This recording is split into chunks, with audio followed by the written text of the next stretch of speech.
1 Reis, capítulo 5. Hirão, rei de Tiro, sempre havia sido amigo de Davi. Quando soube que Salomão era o rei em lugar do seu pai, enviou embaixadores a ele. Então, Salomão mandou a Hirão a seguinte mensagem: Você sabe que Davi, meu pai, teve muitas guerras contra as nações ao seu redor. Por isso, ele nunca pôde construir um templo dedicado ao Senhor, seu Deus. Enquanto este não fez com que ele derrotasse todos os seus inimigos. Mas agora o Senhor me deu paz em todas as fronteiras. Eu não tenho inimigos e não há perigo de ataques. Deus prometeu o seguinte a Davi, o meu pai: o seu filho, que eu vou pôr como rei, depois de você, construirá um templo para mim. Portanto, eu resolvi construir um templo para a adoração do meu Deus, o Senhor. Por isso, mande cortar cedros do Líbano para mim. Os meus operários trabalharão junto com os seus, e eu pagarei aos seus operários o quanto você quiser.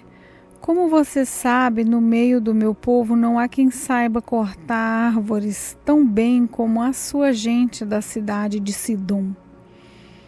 Quando recebeu a mensagem de Salomão, o rei Hirão ficou muito contente e disse: Louvado seja hoje o Senhor, que deu a Davi um filho cheio de sabedoria para ficar no lugar dele, como rei daquela grande nação. Depois mandou dizer a Salomão o seguinte: Recebi a sua mensagem e vou atender o seu pedido. Vou providenciar os cedros e os pinheiros. Os meus operários levarão as toras do alto dos montes Líbanos até o mar e farão jangadas com elas. Depois as levarão beirando o litoral até o lugar que você escolher. Ali, os seus operários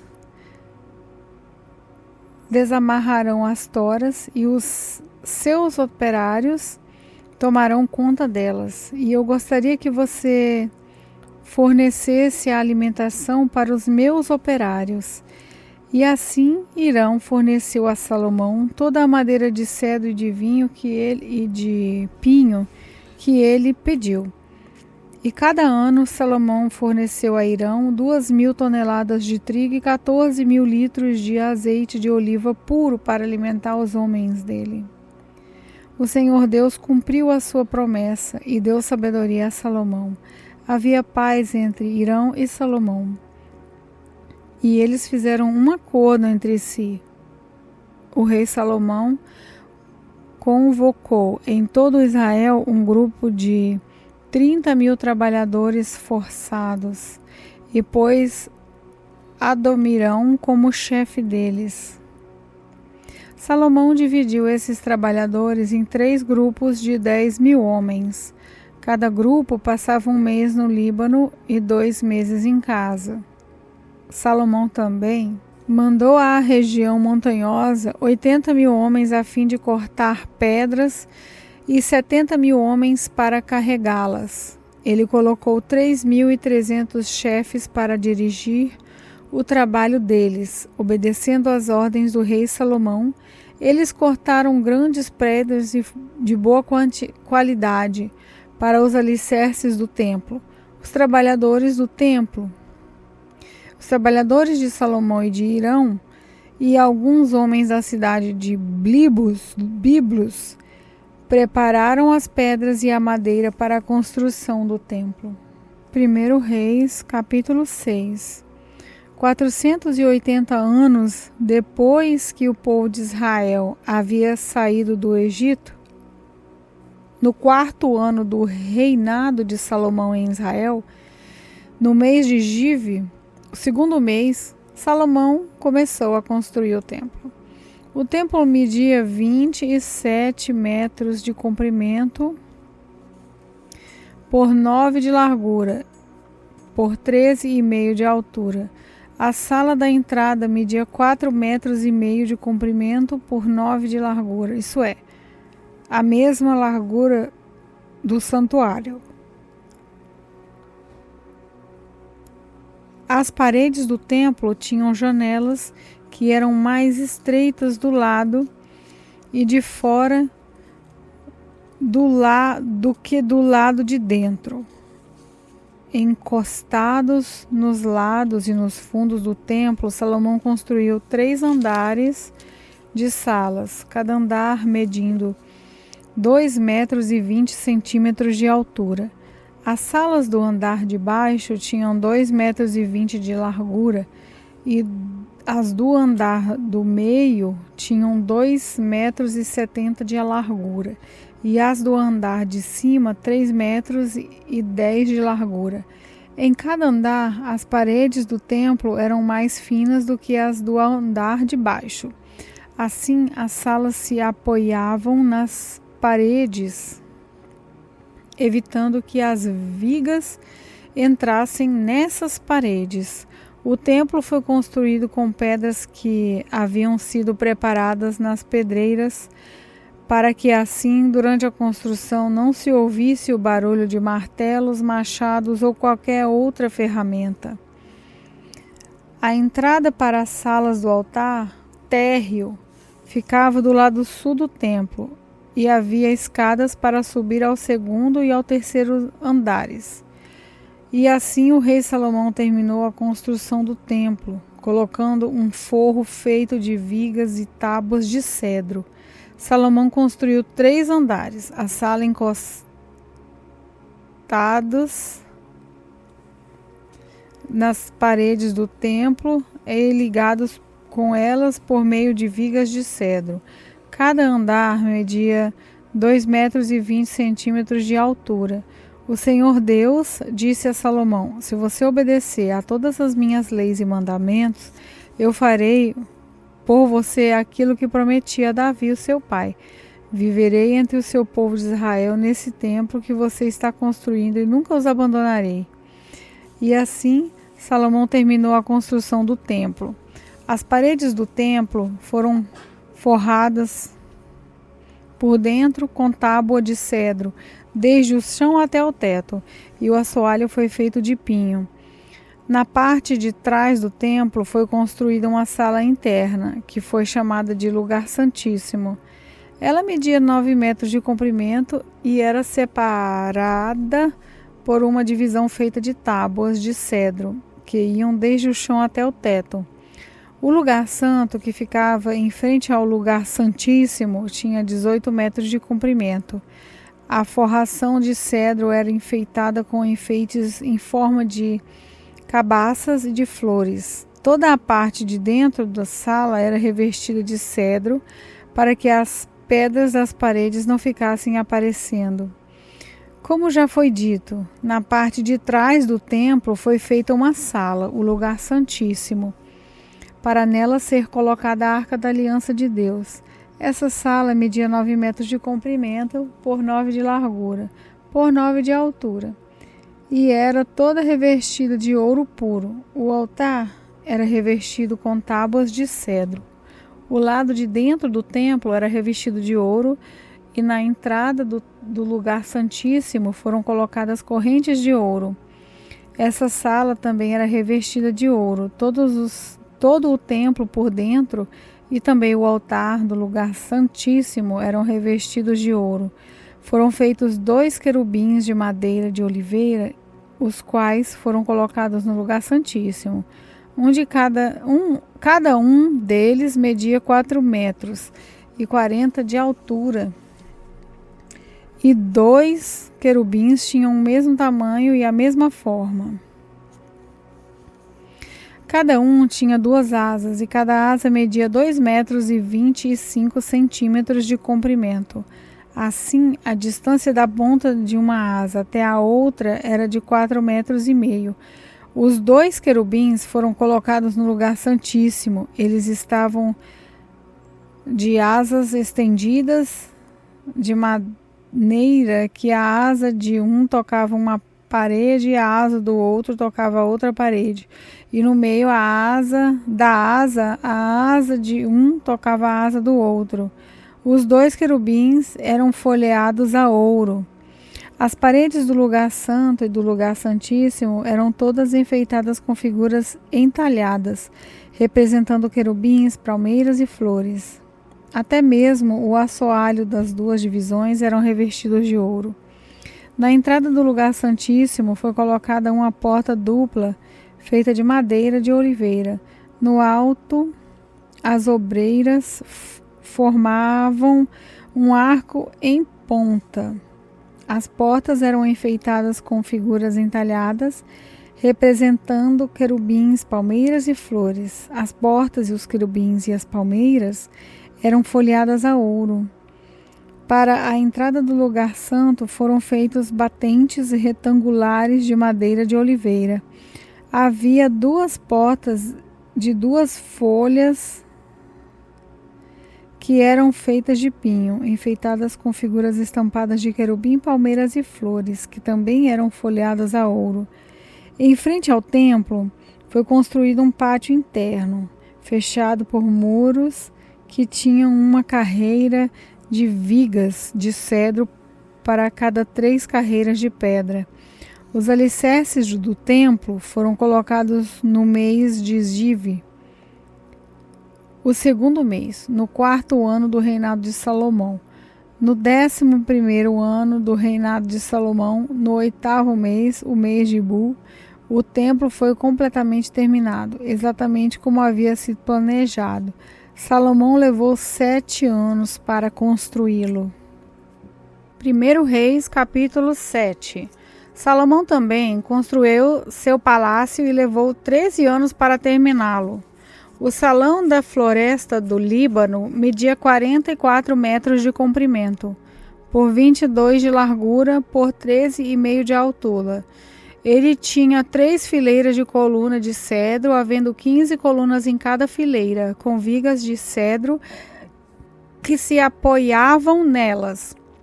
O teto era de cedro, estendendo-se até as despensas, que eram apoiadas pelas colunas. Nas paredes de cada lado haviam 3 fileiras de janelas.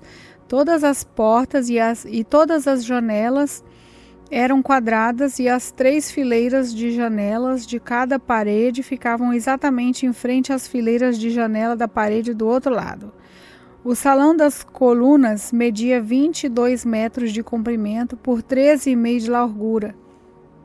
Ele tinha um pórtico que era coberto e sustentado por colunas. A sala do trono, também chamada de salão do julgamento, onde Salomão julgava as questões, era forrada de cedro desde o chão até as vigas. Em outro pátio atrás da sala do trono ficava a sala onde Salomão morava. A casa onde Salomão morava. A construção era do mesmo estilo das colunas. Salomão também fez uma casa do mesmo tipo para sua esposa, a filha do rei do Egito.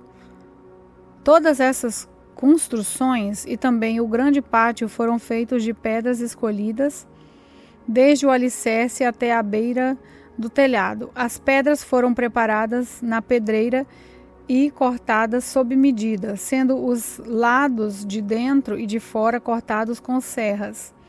Os alicerces foram feitos com pedras grandes preparadas na pedreira. Algumas tinham 3,5 metros de comprimento e outras 4,5 metros de comprimento. Por cima delas haviam colocadas pedras caras cortadas sob medidas e vigas de cedro.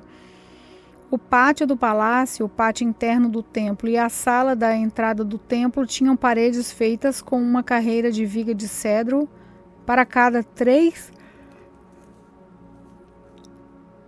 carreiras de pedras cortadas. O rei Salomão mandou buscar um homem chamado Hurã, um artífice que morava na cidade de Tiro e que era especialista em trabalhos de bronze. O seu pai, que já havia morrido, era de Tiro e também havia sido artífice especializado em bronze, e a sua mãe era da tribo de Naphtali. Hurã era um artífice inteligente e capaz. Ele aceitou o convite de Salomão e se encarregou de todo o trabalho em bronze. Hurã fundiu 2 colunas de bronze, cada uma com 8 metros de altura e 1,70 m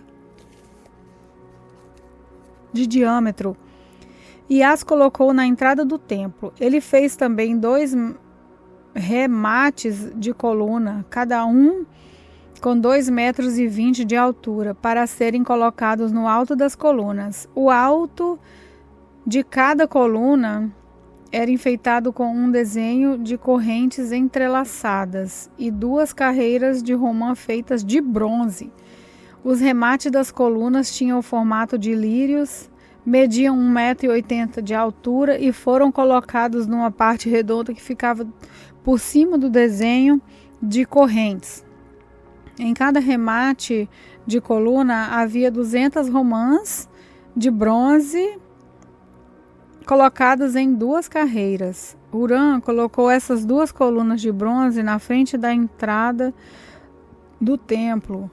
A que ficava do lado sul se chamava Jaquim, e a que ficava do lado norte se chamava Boaz. Os remates das colunas em forma de lírios feitos de bronze estavam no alto das colunas. E assim foi terminado o trabalho das colunas. Hurã fez um tanque redondo de bronze com 2,20 metros de profundidade, 4,40 metros de diâmetro e 3,20 metros de circunferência. Ao redor da borda de fora do tanque havia 2 carreiras de cabaça de bronze que haviam sido fundidas todas em uma só peça junto com o tanque. O tanque que apoiava sobre as costas de 12 touros de bronze que olhava para fora. 3 olhavam para o norte e 3 olhavam para o oeste. 3 olhavam para o sul, os 3 olhavam para o leste. A grossura das paredes do tanque era de 4 dedos. A sua borda era como a borda de um copo, curvando-se para fora como as pétalas de um lírio. A capacidade do tanque era de mais ou menos 40.000 litros. Hurã fez também carretas de bronze. Cada uma media 1,80 m de comprimento e 1,80 m de largura e 1,30 m de altura. Elas foram feitas de painéis quadrados que eram montados em molduras. Esses painéis haviam figuras de leões, touros e querubins, e nas molduras, acima e abaixo dos leões e dos touros, havia desenhos de espirais em relevo. Cada carreta tinha 4 rodas de bronze, com eixo de bronze. Nos 4 cantos havia apoios de bronze para uma bacia. Os apoios eram enfeitados com figuras de espirais em relevo. No alto havia uma guarnição redonda para a bacia. Essa guarnição passava 45 centímetros para cima do alto da carreta e 18 centímetros para baixo, para dentro dela. Ao redor dela havia entalhes. As rodas tinham 67 centímetros de altura. Elas ficavam debaixo dos painéis e os eixos eram feitos em uma só peça com as carretas. As rodas eram como as rodas de uma carruagem e os seus eixos, bordas, raios e o seu cubo eram todos de bronze. Havia 4 apoios nos cantos, debaixo de cada carreta, os quais formavam uma só peça com a carreta. Havia uma braçadeira de 22 centímetros ao redor do alto de cada carreta. Os seus apoios e os painéis formavam uma só peça com a carreta. Os apoios e os painéis eram enfeitados com figuras de querubins, leões e palmeiras que cobriam todo o espaço que havia, e ao redor dessas figuras havia desenhos de espirais. Foi assim então que as carretas foram feitas. Todas elas eram iguais, tendo o mesmo tamanho e formato. Hurã fez também 10 bacias de bronze, uma uma para cada carreta. Cada bacia tinha 1,80 m de diâmetro e a sua capacidade era mais ou menos 830 litros. Ele colocou 5 carretas no lado sul do templo e as outras 5 no lado norte. O tanque ele colocou no canto sudeste. Hurã fez também caldeirões, pás e bacias, e assim terminou todo o trabalho encomendado pelo rei Salomão para o templo do Senhor. Essa é a lista do que ele fez. 2 colunas, 2 remates em forma de taças que ficavam em cima das colunas, desenhos de correntes entrelaçadas em cada remate, 400 romãs de bronze em 2 carreiras de 100. Ao redor do desenho de cada remate, 10 carreiras, 10 bacias, um tanque, 12 touros que sustentavam o tanque, caldeirões, pás e bacias. Todos os objetos destinados ao templo que Hurã fez para o rei Salomão eram de bronze polido. O rei mandou que tudo fosse feito na fundição entre Sucote e Sartã, no vale do Rio Jordão. Salomão não mandou pesar esses objetos de bronze porque eram muitos e por isso seu peso nunca foi calculado.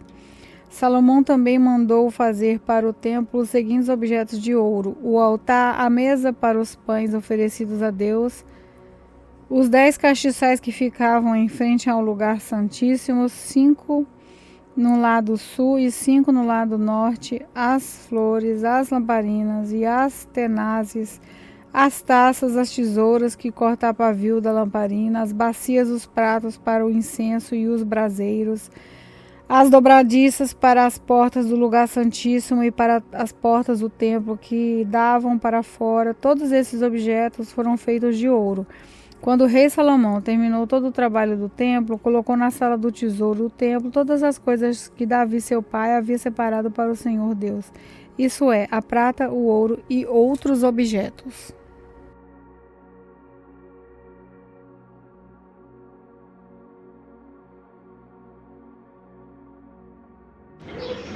Olá, eu sou a pastora Neuza e quero orar com vocês.